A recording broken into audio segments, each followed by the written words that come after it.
Okay, hi, this is Alex S. Johnson from Nocturnicorn Books, and I'm live streaming. Um, so I just wanted to give people kind of like, what's going on as far as Nocturnicorn Books, and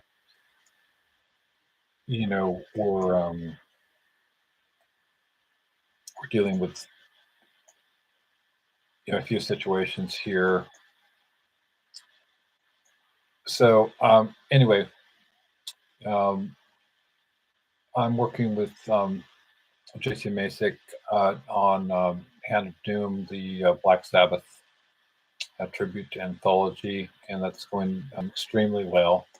We have a lot of amazing contributors, and we, you know, as as we get closer to the May 15th release, obviously we're going to be sort of keeping you in the loop and sharing some of what's going on with that book. We have a forward by the legendary music journalist Martin Popoff, and couldn't be happier with the enthusiasm for Sabbath, and the level of just of the stories that you know that we've contracted for is top tier, top tier. We have Rob Tannehill. We have Neil Sanzari. We have Mimi Williams. We've got a bunch of people, um, and we're really, I think, very, very, very fortunate that Garrett Cook is writing this a story of so many people, Jai Prakash Satyamurti, and I think this is going to be, if anything, it's even better than Junk Merchants One, which was the hard you know tier to reach. By the way, Junk Merchants One is still in print, so a little ham-handed segue into that. You know, promoting promoting that book, and that's out of Nocturnicorn Books. It was edited by Dean M. Drinkle in Con. Um, and speaking of junk merchants, so there was a problem with Amazon. Really screwed us up as far as the with the cover and the interior of the Junk Merchants Volume Two, and we did a first pressing that was unusable, and that's down to Amazon. So we're having to retrieve that, and actually that's a good thing because it's allowed us to really kind of you know get in there and retool it. Like completely retool the thing. I mean, I'm not saying rewrite it.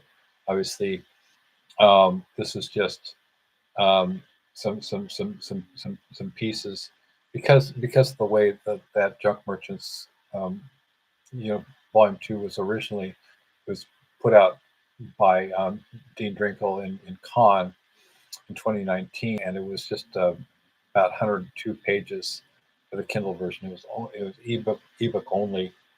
So we're really um, this allowed Rob Tannehill did an amazing job, and we're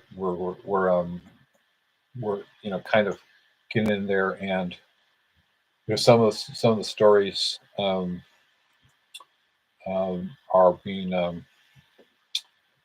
you know retooled. I'm working with David Cameron on his story because um, just it's give us opportunity to really kind of you know do it better if that was even humanly possible. And I mean, it's such a beast as it is.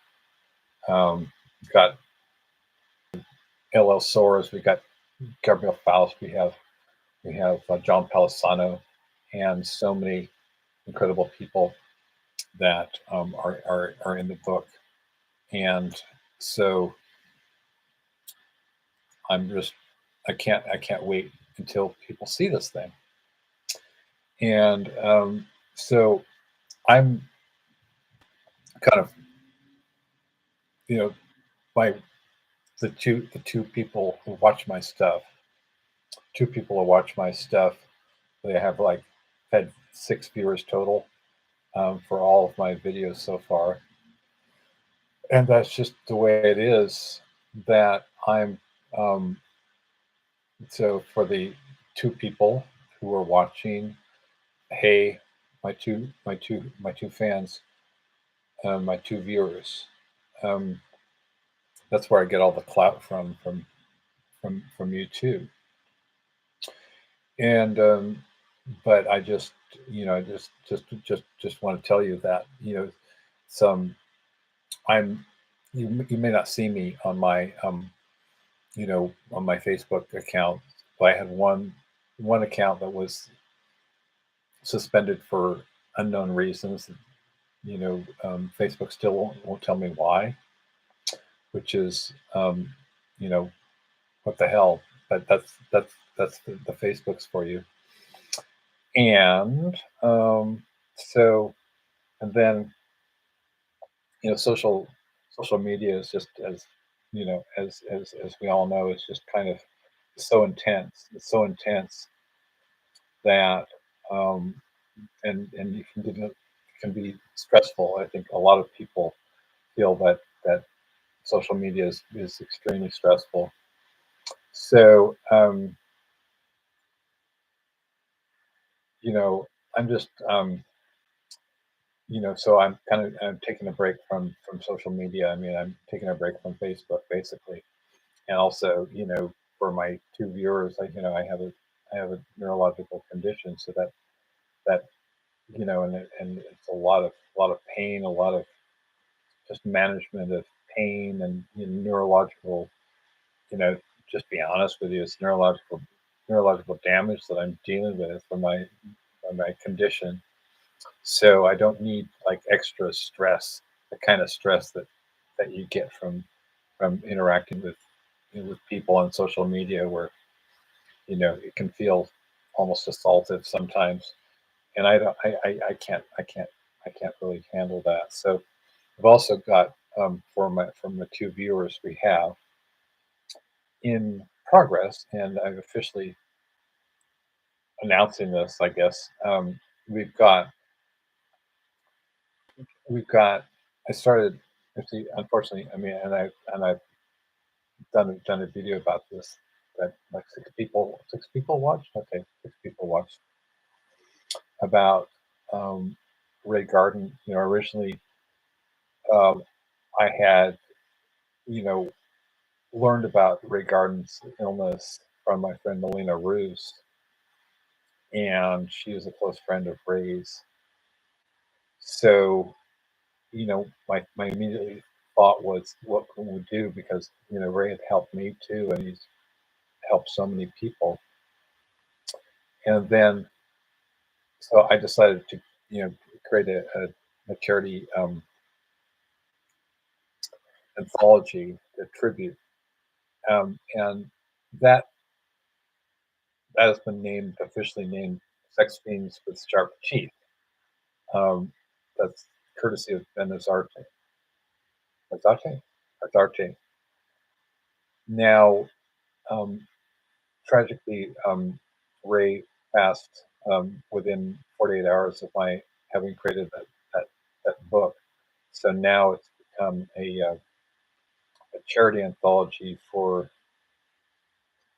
um, for cancer research. It's still going on. We have the legendary Paul M. Salmon um, is going to be contributing a story, and I'm really, very, very grateful to all the people who've expressed interest in participating in Sex Fiends with with sharp teeth again. So that's all we've got. Junk Merchants 2, expanded print edition. That you know, I don't really have a deadline. I wish I could tell you more, but that's sort of a work in progress because we're getting having incoming. We're having we're getting this is all just really within the past 72 hours. I learned about um, Burroughs' influence on the legendary, using the word legendary over and over, but I don't know what to tell you. Michel Foucault, the French philosopher, was kind of in the heritage of Nietzsche, and one of the most brilliant, iconoclastic, rebel philosophers of the 20th century, and he was directly inspired by Burroughs. And I didn't even know this whole idea of the power knowledge axis was essentially Burroughs, you know, inspired by Burroughs. So I really just learned about that, and because my forward, I was sort of talking about Burroughs and his and all of the cultural you know movements he'd inspired all of his legacy. And when I learned about that, of course, I sort of knew about you know his influence on rock and roll, his influence on people like Jimmy Page, his influence on you name it. You know, Blade Runner was literally named you know after was actually named after a movie script called Blade Runner, the film, which is also in printed. There's no relationship to the Ridley Scott film, but Ridley Scott paid Burroughs, $10,000 to use it. And I talk about in my other videos that about Burroughs' amazing contributions to culture as we know it.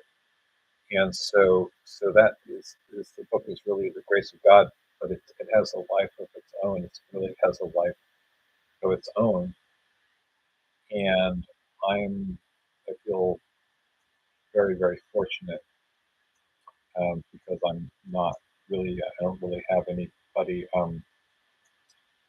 watching these things. So just you know it might feel kind of pointless in some respects for me to even bother to live stream because nobody watches these things. I don't have an audience. I don't have a platform. I'm not one of the cool kids.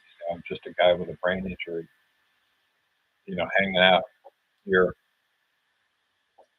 And so that's it. Basically this is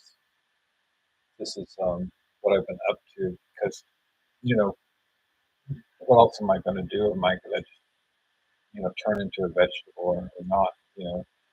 Just um, I can't I can't not fight, and I can't not continue to fight to really just to try to do some some some beautiful things, just some really things that I believe in my heart that are positive and not destructive or malicious. And it's just it saddens me that people continue to sort of accuse me of being malicious or being harmful or being having um, kind of ill intent, ill intent in my heart. I'm not out there to hurt anybody. I'm here, I would say, we're not here to hurt each other. You know, we're not here to hurt each other. We're here to help each other. There's um, the there's a kind of a distinction to be made between those two things, and I don't think that getting it twisted is going to really benefit anybody. To accuse me of being harmful or malicious, I'm not a harmful or malicious person. I'm very ill. I mean, I don't have an extra bandwidth to go around being harmful. And so I'm linking up people with this live stream. I hope at least two people will watch it. Um,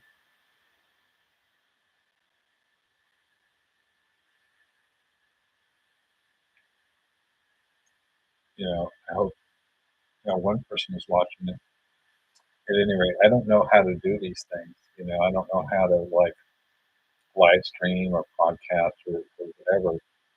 So I guess I'm sort of relying on God to help me out here. Okay, so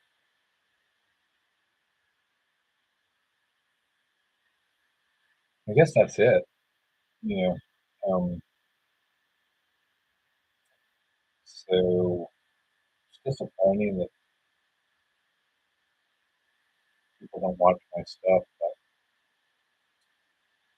you know, at the same time, if I didn't, if I didn't try to explain what was going on, if I didn't give you updates, I didn't give you updates, then there will be people who criticize me anyway, and I mean, people criticize you either way, right? People criticize you either way.